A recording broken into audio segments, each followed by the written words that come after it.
Questa che vediamo è la struttura rocciosa che costituisce la parte basilare poi delle nostre colline, e qui poco sopra viene piantata la vite che poi dà questo frutto che noi tutti conosciamo, ma vedete appunto che c'è la roccia,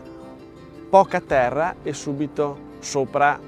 la vite. Quindi è un terreno, una collina molto particolare che riesce a dare appunto questo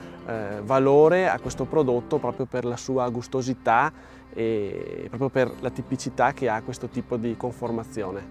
Beh, intanto qui siamo proprio nella core zone, quindi nella parte centrale del patrimonio dell'UNESCO, e questa mattina ho voluto portare i giornalisti a visitare e a vedere dove viene fatta la vera vendemmia eroica. Qui i nostri produttori in queste rive si spaccano la schiena durante tutto il periodo dell'anno. Questo però è il periodo della vendemmia e oggi era giusto che venisse visto come si raccoglie questo prodotto e qual è poi il frutto della lavorazione che dura praticamente tutto l'anno. Qui si fa tutto manualmente, qui del cespugliatore del periodo quello più caldo dove si taglia l'erba, piuttosto che la potatura, piuttosto che appunto la raccolta come sta avvenendo in questo momento qui. Queste sono le zone che noi dobbiamo assolutamente valorizzare, queste sono le zone che noi dobbiamo preservare, perché qui c'è il vero lavoro eroico. Noi dobbiamo portare la gente a vedere come sono state formate queste colline, ma soprattutto chi vi lavora, come vi lavora e in che condizioni spesso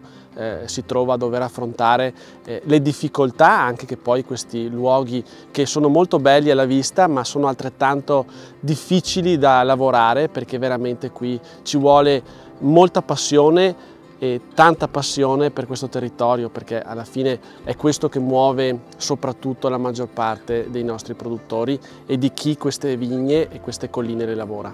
Sì, ormai bisogna fare un lavoro di squadra, perché comunque le colline del Conegliano Valdobbiadene sono molto belle. Insieme, riuscendo a fare una buona pubblicità di conoscenza di questo nostro paesaggio, di queste nostre colline, riusciamo a muoverci in maniera più compatta e più coesa anche a livello poi di conoscenza a livello mondiale e a livello internazionale, perché anche questa mattina abbiamo incontrato nel nostro percorso diversi turisti con la cartina che venivano proprio a vedere queste colline, e quindi proprio per la conformazione che ha questo territorio, che non è solo del comune di Fara, ma si parte appunto da Valdobbiadene, passando poi per le rive di Colbertaldo, Fara di Soligo, Refrontolo, San Pietro di Feletto e così via. Dobbiamo assolutamente fare squadra per tenere alto il nome e il valore di questo territorio.